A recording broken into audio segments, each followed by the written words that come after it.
அத்தியாயம் 9. ஆத்மாவின் நிலை. தன் பிரியையின் வார்த்தைகளை கேட்ட ஹேமசூடன் மிகுந்த சந்தோஷத்துடன் தன் மனைவியை நோக்கி மேலும் பின்வருமாறு கேட்கத் தொடங்கினான். பிரியையே, நீ மேன்மை பொருந்திய பொறுமைசாலியாக இருக்கிறாய். மகா பண்டிதையான உன்னுடைய ஞானத்தின் மகிமை மிகவும் ஆச்சரியமாக இருக்கின்றது. மேலும் உன்னுடைய சொற்கள் அனைத்துமே மிகவும் ஆழ்ந்த பொருளையும் திடமான உறுதியையும் காட்டுகின்றது. உன் வார்த்தைகளை உள்ளங்கை நெல்லிக்கனி போல எளிதாக எடுத்துக்கொண்டு என்னால் கையாள முடிகின்றது. இதில் பரசித் சொரூபத்தை தாய் என்றாய். யார் அந்த தாய்? அவளுக்கு ஏன் பிறப்பு இல்லை? இதில் நாம் யார்? நம்முடைய சுரூபம் என்ன? இதில் நான் யார்? இவைகளை எனக்கு தெளிவாக புரியும்படி விளக்க வேண்டும். நாதா, உங்கள் கேள்விகள் மிகவும் ஆழமானவை. இதற்கு பதில் கூறுவது சற்று சிரமமாக இருப்பினும் கவனமாக கேளுங்கள். ஆத்மஸ்வரூபத்தை எண்ணங்கள் அற்ற மனதை கொண்டு தெளிந்த புத்தியினால் நீங்களே விசாரித்து பாருங்கள். அதை பார்க்க முடியாது, அதை விளக்க முடியாது. அப்படி இருக்க நான் மட்டும் எப்படி அதை பற்றி கூற இயலும்? ஆத்மாவை அறிந்தவன் தன்னை அறிந்தவனாகின்றான். சதாசிவ தத்துவம் முதற்கொண்டு கண்ணிற்கு தெரியாத கிருமிகள் வரையிலும் எல்லாவற்றிலும் ஆத்மஸ்வரூபம் அப்பட்டமாக விளங்குகின்றது. கருமையான மேகங்களால் மறைக்கப்பட்ட சூரியனின் பிரகாசம் தடைப்பட்டு காணப்படுவது போன்று இந்த உலக தோற்றங்களை உண்மை என மயங்கிய மந்த புத்தியினால் அந்த அறிவாகிய ஆத்மாவின் சுயம் பிரகாசம் தடைப்பட்டு காணப்படுகின்றது. மேகம் அகன்ற ஆகாயத்தில் எப்படி சூரியன் பிரகாசமாக காணப்படுமோ அதுபோல புத்தியில் உள்ள மன அழுக்குகள் நீங்கினால் அந்த தூய அறிவாகிய ஆத்மா எங்கும் எதிலும் எப்பொழுதும் பிரகாசமாக விளங்கும். அதாவது சூரியனுடைய வெளிச்சம் எங்கும் எதிலும் பரவி இருந்தாலும் பாதரசம் பூசப்பட்ட கண்ணாடியில் பட்டு பிரதிபிம்பிக்கும் போது அந்த வெளிச்சத்தை கண்ணாடியே வெளிப்படுத்துவது போன்று பிரகாசமாகவும் தெளிவாகவும் தெரிவதை போன்று விசாரம் என்ற ரசம் பூசப்பட்ட புத்தியில் மட்டுமே அந்த அறிவாகிய ஆத்மா மிக தெளிவாக விளங்கும். அத்தகைய ஆத்மாவை தனக்கு வேறாக காண்பித்து கொடு என தாங்கள் கேட்பது என்னுடைய கண்களை எனக்கே காட்டிக்கொடு என்று கேட்பதற்கு நிகரானது. ஆச்சாரியர் எவ்வளவுதான் புத்திமானாக இருந்தாலும் இவனது கண்ணை இவனுக்கே எப்படி காட்டி கொடுக்க முடியாதோ அதுபோல ஆத்மாவையும் காட்டி கொடுக்க முடியாது. ஆதலால் ஆத்மஸ்வரூபத்தின் அருகில் ஒருவனை கொண்டு செல்வது மட்டும்தான் குருவின் செயல். இதற்கான வழியை மட்டுமே குருவானவர் காண்பித்து கொடுக்கின்றார். ஆத்ம விஷயத்தை பொறுத்தவரை எதுவரையில் மனமானது நான் என்ற அகங்காரமும் எனது என்ற மமகாரமும் கொண்டிருக்கின்றதோ அதுவரை ஆத்மஸ்வரூபத்தை அறிய முடியாது. மனமானது தன்னை நான் என்று பாவிப்பதிலும் என்னுடையது என்று எண்ணுவதிலும் இருந்து முழுவதுமாக விடுபட்டு உள்ளதை உள்ளபடி அறிகின்றதோ அதுவே நிஜமான ஆத்மஸ்வரூபமாகும். அதுவன்று எதெல்லாம் என்னுடையது என்று விளங்குகின்றதோ அவையெல்லாம் ஆத்மாவல்ல என புறந்தள்ளிவிட்டு எதனிடத்தில் நான் எனது என்ற எதுவும் தோன்றவில்லையோ அதை மட்டுமே ஆத்மாவென்று குறிப்பிடுங்கள். உங்களுக்கு என்னுடையது என்பதாக உங்கள் மனைவியான நான் இருப்பதால் என்னிடத்தில் உங்களுக்கு ஆத்ம புத்தி இல்லை. மனைவி என்ற சம்பந்தத்தினால் மட்டுமே நான் உங்களுடையவளாக இருக்கின்றேனே தவிர அதையும் கடந்து என்னுள்ளே உறையும் உண்மை உணர்வை உங்களால் உணர முடிந்தால் மட்டுமே உங்களுக்கு வேறாக நான் இல்லை என்பதும் நான் உங்கள் சொரூபத்தில் அடங்கினவள் என்றும் உங்களுக்கு புரியும். அப்போது மட்டுமே நீங்கள் உங்களுக்கு வேறாக மற்றவைகள் இருக்கின்றது என்ற எண்ணத்தை விட்டுவிடுவீர்கள். அத்துடன் அவைகளை என்னுடையது என்றும் கூற மாட்டீர்கள். காரணம், உங்களை நீங்களே அதில் பார்ப்பதால் அவைகள் உங்களுக்கு வேறாக எப்போதும் இல்லை. என்னுடையது என்பதற்கு விஷயமான யாவற்றையும் தள்ளிவிட்டு யாதொன்றை தள்ள முடியவில்லையோ அதனை ஆத்மா, அதாவது அறிவு என்று அறியுங்கள். இந்த அறிவே உங்களுக்கு மேன்மை பொருந்திய அறிவாக இருக்கும் என்றாள். தன் மனைவி இவ்வாறு கூறியதை கேட்ட ஹேமசூடன் உடனடியாக அங்கிருந்து எழுந்து குதிரையின் மீது ஏறி நகரத்தை விட்டு வெளியேறி நந்தவனத்திற்கு நிகரான ஒரு அடர்ந்த கானகத்தை அடைந்து அதில் இருக்கும் பரன் போன்ற உயர்ந்த மேடையுள்ள ஒரு மரத்தை அடைந்து அந்த மரத்தின் மீது ஏறி அதன் மேற்பகுதிக்கு சென்று தன் பரிவாரங்களை அரண்மனைக்கு திரும்பி போகும்படி உத்தரவிட்டு விட்டு தன்னுடன் வந்த 2 காவலர்களை மட்டும் தன் பாதுகாப்பு கருதி கூடவே வைத்து கொண்டார். அதன் பிறகு தன் ஏகாந்தமாக விசாரம் செய்ய போகும் வேளையில் யாருமே உள்ளே வருவது கூடாது என்ற கட்டளையிட்டு மந்திரிகளானாலும் ராஜாவேயானாலும் நான் மறு உத்தரவு கொடுக்கின்ற வரையில் ஒருவரையும் உள்ளே விடுவது கூடாது என்று 2 காவலர்களுக்கும் உத்தரவு கொடுத்தான். இவ்வாறு உத்தரவு கொடுத்துவிட்டு ஹேமசூடன் அந்த மேல் மாடி போன்ற அமைப்புடைய மரத்தின் மீது ஏறி எப்போதும் காற்று வீசுகின்ற இடத்தில் எல்லா சுற்று பிரதேசங்களையும் பார்வையிடக்கூடிய நிலையில் மிருதுவான ஒரு ஆசனத்தில் அமர்ந்து கொண்டு அந்நிய விஷயங்களை மனதிலிருந்து நீக்கி திடமாக தன்னுள்ளே விசாரணை செய்ய ஆரம்பித்தான். உலக மக்கள் அனைவருமே மோகத்தில் இருப்பதற்கு காரணம் என்ன? ஒவ்வொருவரும் ஆத்மா இப்படிப்பட்டது என்பதை அறிந்து கொள்ள சிறிது கூட ஆர்வம் காட்டுவதில்லை. ஆனால் மக்கள் எல்லோரும் சுகத்தை தேடி பலவாறாக ஓடி ஓடி உழைத்து கொண்டிருக்கின்றார்கள். இன்னும் சிலர் வேதாந்தம் போன்ற சாஸ்திரங்களை அனுதினமும் படிக்கின்றனர். ஆனால் அவர்களும் தங்கள் தேவைக்காக மட்டுமே இவைகளை படிக்கின்றனர். ஆனால் இவர்களும் தான் இன்னார் என்று அறிந்ததாக இதுவரை இல்லை. இவர்களது மனமயக்கத்திற்கு காரணம் யாது? ஐயகோ, ஆச்சரியம்! ஆத்மாவை தெரிந்து கொள்ளாமல், நான் யார் என மனதை விசாரிக்காமல் ஒவ்வொருவரும் செய்யும் இத்தகைய செயல்கள் எல்லாம் கனவிலே செய்த செயல்கள் போன்று வீணானதே. ஆகையினால் அதை விசாரித்து பார்க்கின்றேன். மனைவி, மக்கள், தனம், தானியம், நாடு என்னும் இவைகளிடத்தில் நான் என்று தோன்றாமையால் இவைகள் எதுவும் என்னுடைய உண்மை சொரூபம் ஆக மாட்டாது.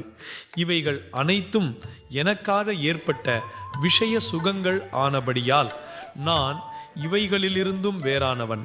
அதாவது நான் இந்த உடல் மட்டுமே. நிச்சயமாக நான் சத்திரிய குலத்தில் பிறந்தவன், கௌரவமான உடல் அங்கங்கள் கொண்டவன் என்பதில் எந்தவித சந்தேகமும் இல்லை. ஆனால் இந்த உடலை அல்லவா எல்லோரும் நான் என்று பற்றி கொண்டிருக்கின்றார்கள். இவ்விதம் தன் உடலை நான் என்று ஹேமசூடன் தீர்மானம் செய்து கொண்டு அதன் வடிவத்தை சிந்தனை செய்தான்.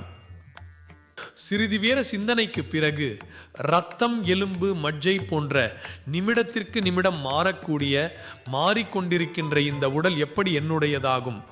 ஆதலால் இது நான் அல்ல. ஆகவே இது எப்படி ஆத்மாவாகும்? இந்த உடலில் இருந்து ஒரு கையை வெட்டி எடுத்துவிட்டால் அந்த கை நான் என்று கூறுவதில்லை. மேலும் அந்த கை ஒரு கட்டை அல்லது கல் போன்ற ஜட பொருட்களுக்கு இணையாக மாறிவிடுகின்றது. அதுபோலவே கனவு காணும் போதும் இந்த உடல் அங்கு இல்லை. இதற்கு பதிலாக வேறு ஒரு உடல் அந்த கனவில் காணப்படுகின்றது. அது அங்கு பல காரியங்களை செய்கின்றது. இதனை பார்க்கும் பொழுதும் நான் என்பது இந்த உடல் இல்லை. இதனிடமிருந்து வேறானவன் தான் நான். மேலும் ஆழ்ந்த உறக்கத்தில் கனவும் இன்றி நினைவும் இன்றி ஒன்றுமில்லாத சூன்யத்தை அனுபவிப்பதால் விழிப்பு நிலைக்கு வந்த பிறகு மட்டுமே நான் நன்றாக ஆனந்தமாக தூங்கினேன் என்று அதையும் அறிந்தவன் ஒருவன் இருக்கின்றான். அந்த ஆழ்ந்த உறக்கத்தில் ஒன்றுமில்லாத சூன்யத்தை விழிப்பு நிலையில் அவனே விளக்குகின்றான். ஆகவே சூன்யமும் நான் அல்ல.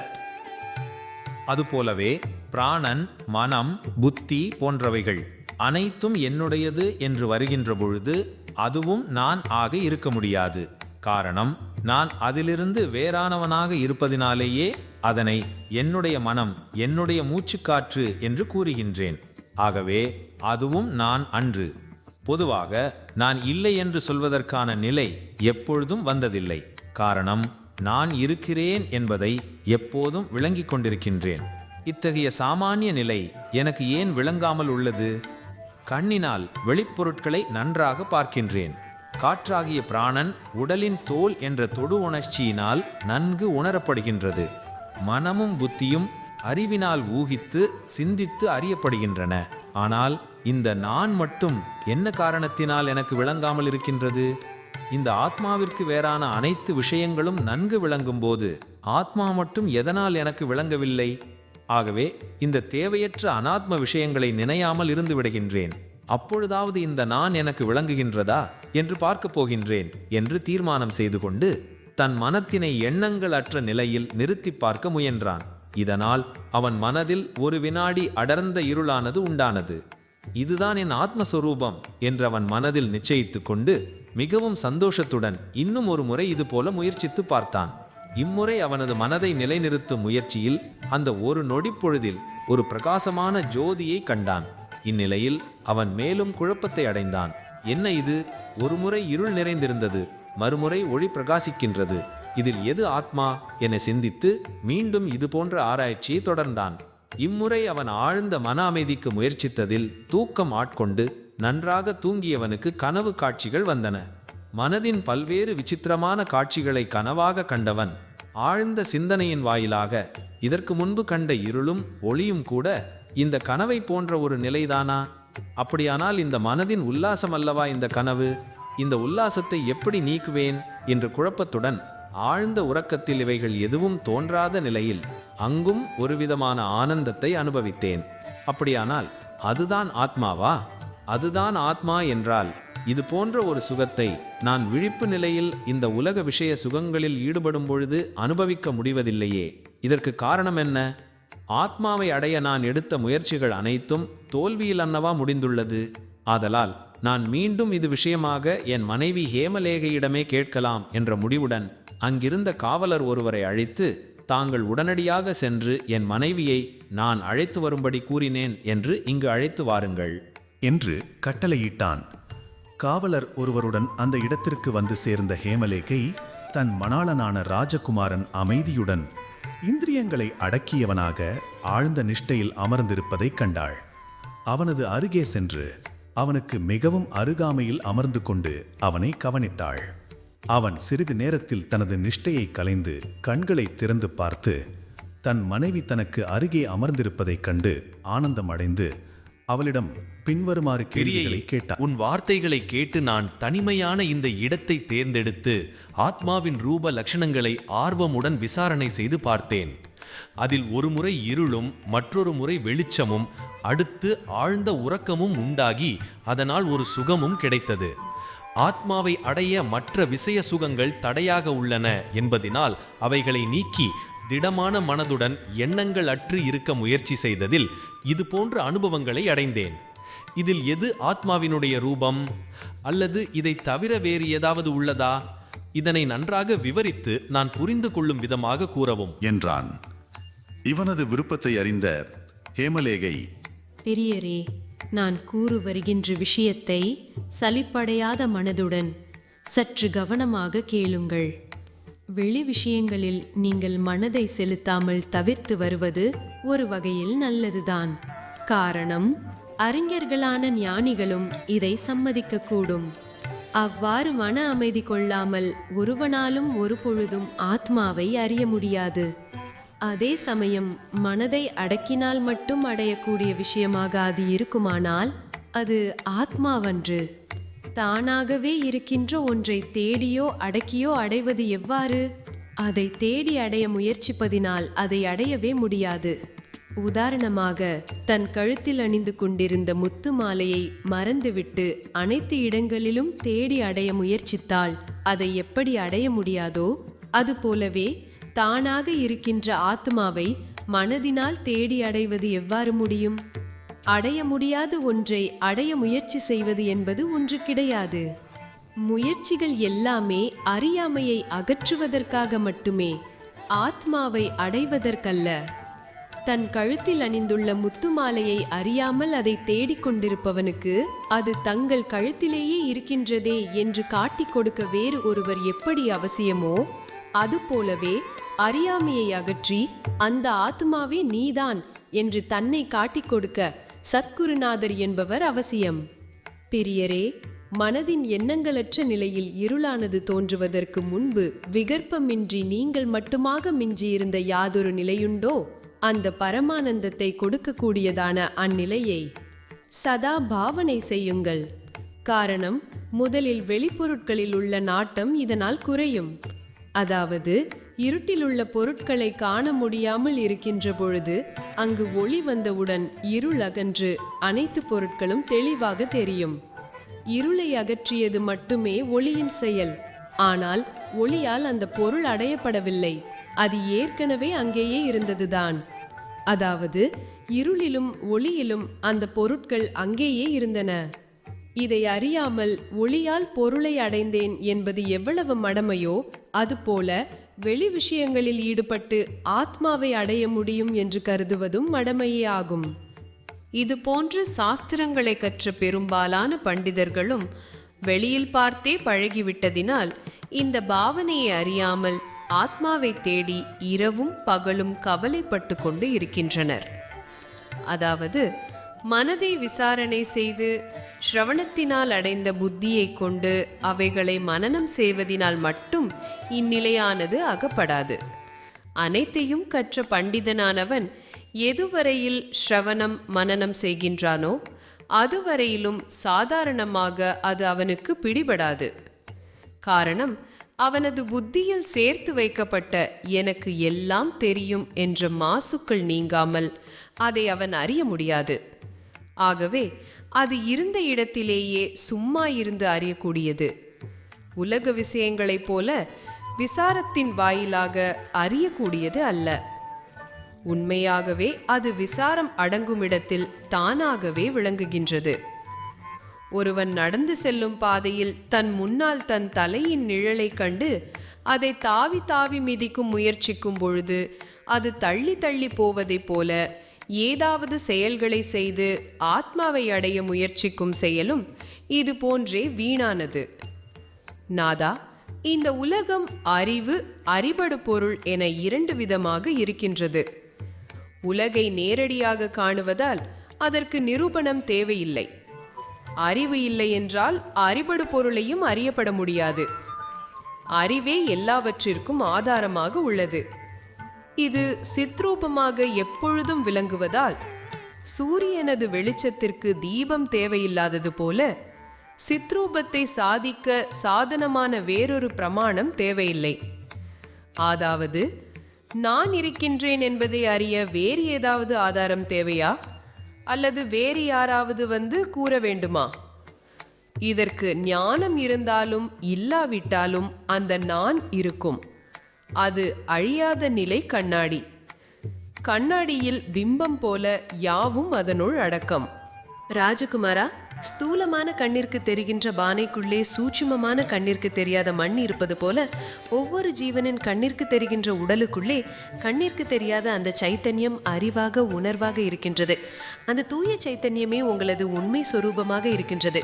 அதையே தாங்கள் நான் என புரிந்து கொண்டு அந்த சைத்தன்யத்திடம் ஒன்றி பேதமற்று எவ்வித முயற்சியும் செய்யாது அந்நிலையில் நிலைத்திருப்பதே தன்மயமாதல் எனப்படும். நான் என்னுடைய சுய அனுபவத்தை கூறுகின்றேன், கவனமாக கேளுங்கள். தூக்கத்திற்கும் நினைவிற்கும் மத்தியிலும் 2 எண்ணங்களுக்கு இடைநிலையிலும் அறிவு அறியப்படு பொருளுக்கும் மத்தியிலும் நுட்பமான புத்தியினால் அந்த இடைவெளியை மட்டும் கவனிக்கவும். அந்த நிலைதான் உங்களது நிஜ சொரூபம். அதனை அடைந்தால் மோகமில்லை. அதனை தெரிந்து கொள்ளாததுதான் இங்கு அறியாமை. இந்த அறியாமையினால் உலகம் துக்கமயமாக காணப்படுகின்றது. நினைவிற்கும் தூக்கத்திற்கும் மத்தியில் உண்டாகும் அந்த வெட்ட வெளியில் மனம் லயமாகும் போது அந்த நிலையில் மனம் முழுவதுமாகவே அகமுகமாக இருக்கின்றது.